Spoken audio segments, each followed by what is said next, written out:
Olá pessoal, dando continuidade aqui ao nosso curso de criptografia assimétrica, nós estamos estudando a criptografia na curva elíptica. Vamos discutir aqui a solução dos problemas propostos na semana passada,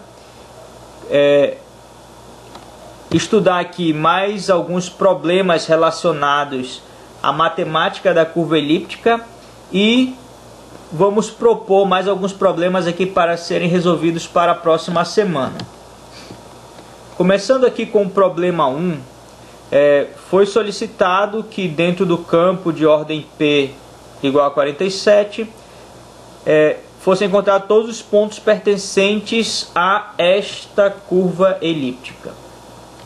Bem, a solução do problema consiste em estabelecer um contador x que vai de 0 a 46, e dentro deste mesmo contador você coloca um outro contador y que vai de 0 até 46 também, e para cada interação aqui você vai substituir o par x, xy na equação da curva elíptica e verificar se ela satisfaz a equação. Se ela satisfizer a equação, só é você apresentar aqui na tela o ponto que pertence à curva elíptica. Então, essa aqui seria a solução desse primeiro problema. Indo aqui para o segundo problema, ele é um pouco mais complexo e requer aqui uma certa análise. Bem, na curva anterior, usando a matemática da curva elíptica apresentada partindo do ponto P 3,22, some o ponto P a ele mesmo até retornar ao ponto P. Então aqui nós devemos somar daquela soma algébrica dos pontos da curva, o ponto P a ele mesmo, e ele vai, cada vez que você somar o ponto P a ele mesmo, vai produzir um novo ponto na curva, e ele vai até ele retornar a ele mesmo. Essa que é a proposição do problema. Bem, partindo do ponto P 3,22, primeiramente nós vamos ter que somar o ponto a ele mesmo. Então nós vamos ter esta condição, onde P é igual a Q, e nós temos um modelo para executar esta operação. Para encontrar o M, que é o coeficiente angular da reta aonde pertencem os dois pontos, é encontrado através desta equação. Nós temos o ponto B, que é o ponto aonde a reta intercepta o ponto Y, quando x é igual a 0. Tem aqui um modelo. Tem um modelo para o x e um modelo para o y3. E, portanto, este modelo nos permite encontrar o par xy, x e x3 e menos y3, formando aqui a soma do ponto P a ele mesmo. Este aqui é o ponto de partida, a primeira parte do problema. Bem, feito isso, você verifica se o ponto resultante pertence à curva elíptica através da substituição dos pontos aqui na curva elíptica. E pelo modelo que nós temos certeza que este ponto satisfaz a equação da curva elíptica. Nesta operação, a parte mais complexa é a divisão aqui de 3x² mais a por 2y², aonde nós não temos uma divisão na matemática aqui de campos finitos. Nós temos a multiplicação pelo inverso de um número. Então aqui a questão é encontrar o inverso de 2y² e multiplicar o inverso deste valor por 3x² mais a. Então esta aqui é a parte mais complexa da operação. Outras operações envolvidas é a operação de mod, que é o resto da divisão de um valor pelo tamanho do campo, aqui no caso 47. Então, para você fazer x ao quadrado, você faz x ao quadrado mod 47. O resto da divisão por 47, você vai ter aqui o x ao quadrado. Quando você fizer x ao quadrado vezes 3, também tira o mod. Então, você vai tirando o mod até finalizar a operação. Então, cada operação que você faz de multiplicação ou de soma, você pode tirar o mod. É recomendável. A menos que você faça uma análise e veja se não é necessário fazer isso em toda a operação. Mas, por via das dúvidas, nós tiramos a cada operação só para garantir que o resultado não vai produzir um estouro de tipo, que é, no caso, nós termos um valor que é maior do que a quantidade, que o inteiro, que a variável que estamos utilizando consegue suportar em número de bits. Então aqui, para garantir isso, nós trabalhamos com o mod. No caso aqui, mod 47 uma base pequena. Mas quando nós estivermos trabalhando com bases com 100 dígitos, aí já vai ser necessário tomar esse cuidado sempre. Continuando aqui, y ao quadrado também o mod, 2y ao quadrado mod, e o mod também do inverso do valor que nós temos que encontrar para fazer a multiplicação. Bem, então essas são algumas operações envolvidas. Então, fazemos em todas as operações que nós tivermos que fazer, aplicamos o mod, inclusive na operação final aqui, quando fizermos o produto dos dois resultados, sempre para garantir que o resultado esteja dentro da base aqui 47.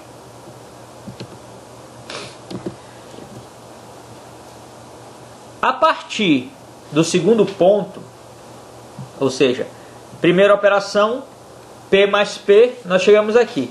Depois nós voltamos a somar o ponto P ao ponto 2P. Então, agora nesse caso nós já estamos trabalhando com P e Q diferentes. Então, quando os números forem diferentes, nós utilizamos esse modelo aqui para o M. O resto é tudo igual ao que foi feito anteriormente.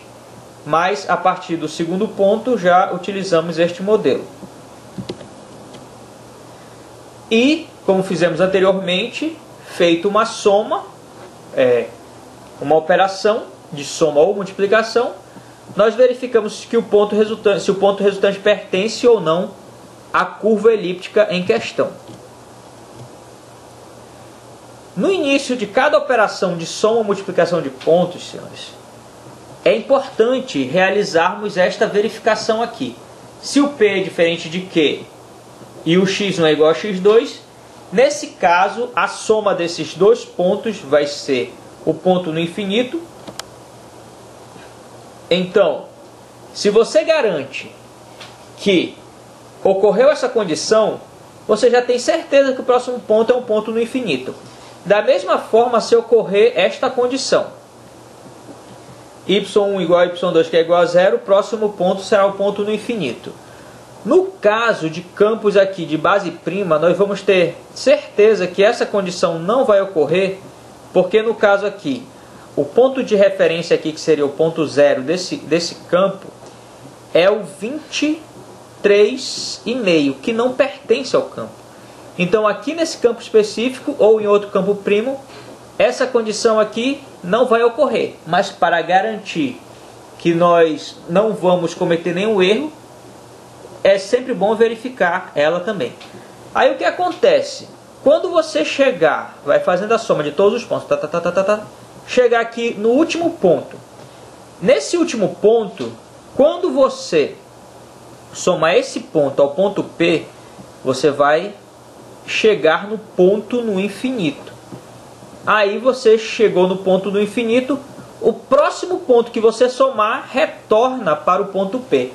Então aqui finalizaria o problema com a próxima soma após o infinito. Então, para aqueles que ainda não tinham conseguido resolver o problema até o final, soma-se, quando chegar nesse último ponto, vai somar ele ao ponto P, vai ser encontrado um ponto fora da curva, que no caso vai ser um ponto no infinito, então já dá para detectar pela condição.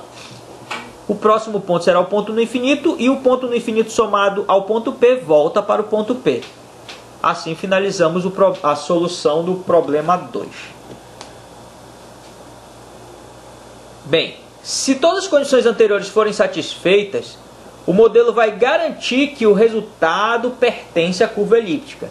Então, a verificação se o ponto pertence ou não à curva elíptica, em muitas situações, é redundante. Você faz isso enquanto você não tem certeza que o ponto vai pertencer à curva, mas a partir do momento que você começa a conhecer a curva, você vai já não tendo a necessidade de fazer em toda a situação a verificação aqui se o ponto pertence ou não à curva elíptica. Como dissemos anteriormente, encontrar o inverso de um elemento em um campo finito é uma operação que não é trivial. E principalmente quando estivermos falando de campos aqui astronômicos. O que são campos astronômicos? São campos onde a base P são números de 100, 200 dígitos decimais. Então o que acontece?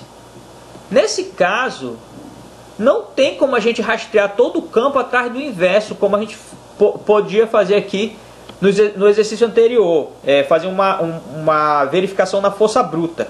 Então nós temos que usar alguns teoremas aqui que nos ajudam a agilizar o processamento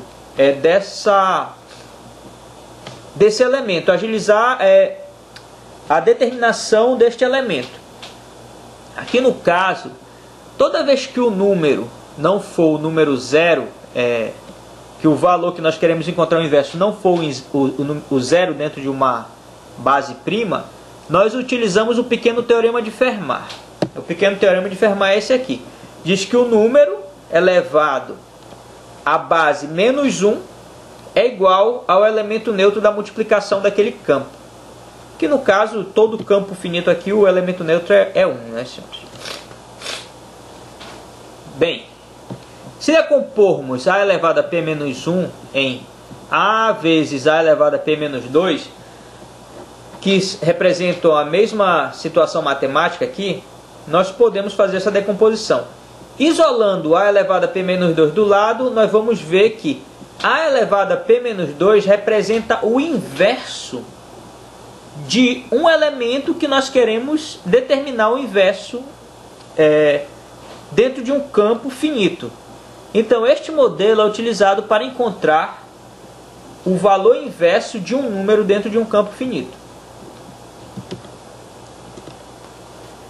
Por exemplo, se nós tivermos uma base P 173, utilizamos este modelo para determinar o inverso do inverso de qualquer valor dentro desta base.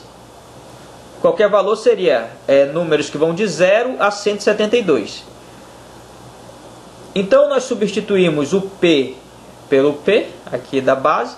Então nós temos A elevado a 171 seria igual ao inverso de um número qualquer dentro desta base. Seriam necessários aqui 170 multiplicações. Agora imagine se P for um número de 100 dígitos. Então nós teríamos aí um número infinito de multiplicações. E parece, nesse primeiro momento, que da mesma forma que fazia a busca na força bruta, o pequeno teorema de Fermat também não é muito útil. Mas nós temos uma forma mais otimizada de utilizar o pequeno teorema de Fermat. Bem,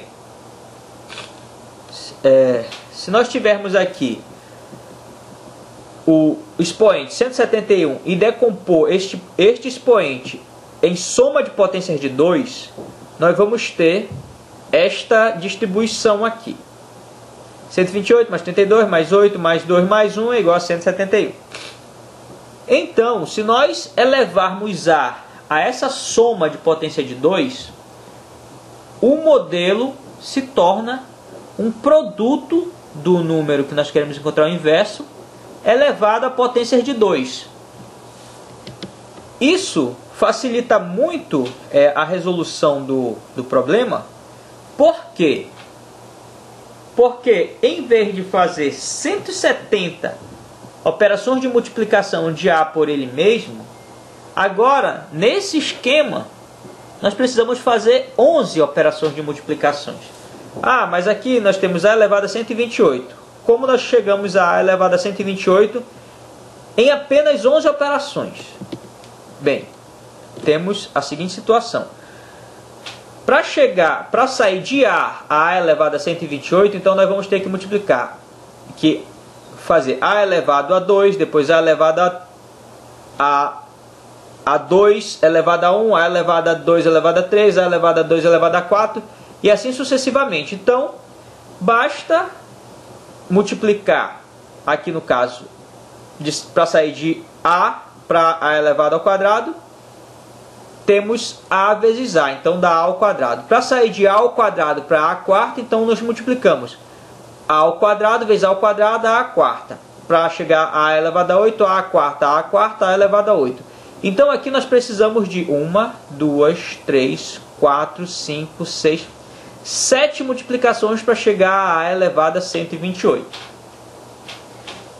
E aí nós vamos precisar guardar A elevado ao quadrado, A elevado a 8, A elevado a 32 e A elevado a 128. Pegamos esses valores aqui que estão em azul, junto com o valor aqui, primeiro valor, e fazemos mais 4 multiplicações. Então nós temos A elevado a 1 vezes A elevado a 2, aí multiplicamos por A elevado a 8, multiplicamos por A elevado a 32 e multiplicamos finalmente por A elevado a 128. Isto nos dá 11 operações de multiplicação. Então nós reduzimos desta forma drasticamente a quantidade necessária de multiplicação para encontrar o valor inverso se utilizarmos o pequeno teorema de Fermat. Então o pequeno teorema de Fermat ajuda a otimizar a busca pelo elemento inverso dentro de um campo finito. Este aqui é o gargalo, na verdade, é um dos gargalos desse algoritmo da curva elíptica. Então, conseguir encontrar o valor inverso de forma mais rápida agiliza de forma muito relevante a execução do algoritmo. Por quê? Porque esta operação ela vai ser realizada diversas vezes. Cada vez que você for somar um ponto, multiplicar um ponto, você vai precisar do elemento inverso. Então aqui, o nosso terceiro problema, eu quero que você apresente um código que realize o pequeno teorema de Fermat e mostra a diferença de velocidade em buscar o inverso de um número em um campo finito, usando o pequeno teorema de Fermat, e também buscar esse elemento finito por tentativa na força bruta, que seria testar um valor de cada vez dentro do campo. Então, para isso, você vai escolher 10 valores distintos dentro desse campo aqui, um campo P igual a 1.020.379, que é um número primo.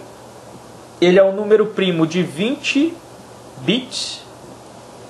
Então, você vai escolher qualquer valor, 10 valores, espero que 10 valores bem distribuídos, entre 1 e 1.020.378, que são os valores, na verdade vai de 0 até esse valor, né? Mas só que 0 não tem inverso. Então vai ser entre 1 e 1.020.378. Este é o problema número 3 aqui do nosso curso. Nós temos aqui mais um tópico, que é o problema alçapão. No inglês é chamado de trapdoor. O que é o problema do trapdoor? Ele é um problema que é de fácil execução em uma direção, mas é extremamente difícil de resolver na direção contrária. Na curva elíptica, quando nós multiplicamos um valor por um ponto, nós vamos chegar a um ponto que é o resultado de N operações em cima de um ponto de partida.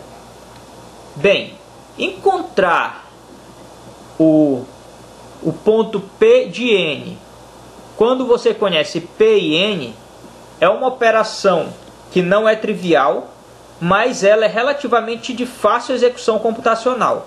Então, computar n vezes p é uma operação relativamente trivial. Entretanto, se você tem p de n e p e computar n, é uma operação extremamente difícil. Não existe um modelo formal até o momento para realizar essa operação, pelo menos não um modelo conhecido. Possa ser que alguém já tenha e esteja usando, mas nós não temos isso oficialmente, não foi publicado em canto nenhum. A única forma de conseguirmos isto é um teste na força bruta, que é extremamente ineficiente. Mas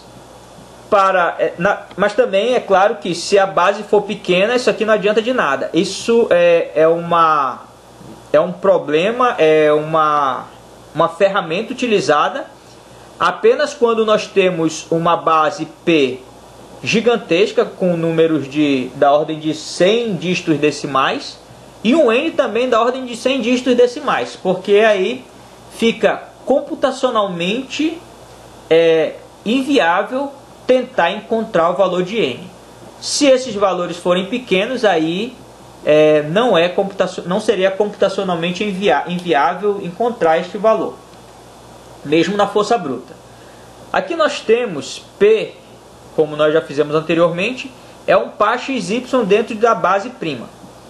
N é um número escolhido, um número qualquer, que vai de 0 até até o valor da base. Na verdade, não seria o valor da base, seria o valor, a ordem do campo, que nós vamos ver depois, a ordem do campo menos 1. Numa operação de criptografia, o P seria o que nós chamamos de base inicial, o ponto inicial, que seria o ponto de geração da curva.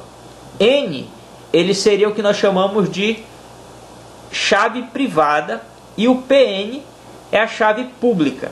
Por que isso aqui é chamado de chave pública? Porque você pode compartilhar com qualquer um e essa pessoa não terá uma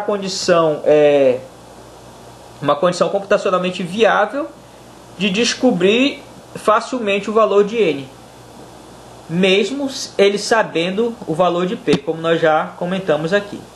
Então, este aí é o problema do alçapão, problema trapdoor. Nós já havíamos descrito aqui esse problema, sem mais detalhes, na execução do algoritmo do problema 2. Agora vamos ver aqui alguns outros detalhes que vão nos mostrar a eficiência desse método quando nós utilizamos a mesma decomposição que utilizamos lá no pequeno teorema de Fermat. Por quê? Se N for um valor astronômico, um valor aí de 100 dígitos decimais, ficar multiplicando o ponto P por ele mesmo por um número astronômico levaria uma eternidade e seria inviável computacionalmente. Então, não valeria a pena. Mas se nós decompormos o nosso número N em potência de 2, como fizemos anteriormente, se torna um problema relativamente simples e computacionalmente viável. Então, enquanto aqui nessa primeira situação nós teríamos 171 operações, sendo uma operação de multiplicação e 169 de soma, na verdade 170 operações, uma de multiplicação e 169 de soma, então 170, aqui nós teríamos ainda 11 operações, sendo 7 operações de potência de 2, onde nós multiplicaríamos o P por ele mesmo para encontrar P, 2P, 4P, 8P, 16P, 32, 64, 128P, e depois pegamos esses valores e fazemos somas. 2P com P, o resultado com 8P, o resultado com 32P e o resultado com 128P, resultando aqui em 7 operações. Então teríamos um problema relativamente simples. Então é desta forma que a curva elíptica funciona. Nós saímos de um ponto e encontrarmos um ponto qualquer dentro da curva elíptica. Vou comentar aqui o problema 4 com vocês, que é um dos problemas que vocês têm que entregar até semana que vem, aonde vocês vão ter que apresentar um código que realize da forma mais genérica possível esta operação. A operação de um valor n por um ponto P de geração da curva, onde o resultado vai ser um ponto P de n, que é o resultado das diversas operações de multiplicação, da forma que nós apresentamos. E você vai apresentar as diferenças, vou colocar aqui, apresente as diferenças entre o código do problema 2 e o novo código. Então este aí é um dos problemas propostos para a próxima semana. Mais um problema proposto. Aqui nós temos uma definição. A ordem de um ponto na curva elíptica é definida como valor n tal que o ponto P multiplicado por este n order, que seria a ordem do ponto, ele vai resultar no ponto no infinito.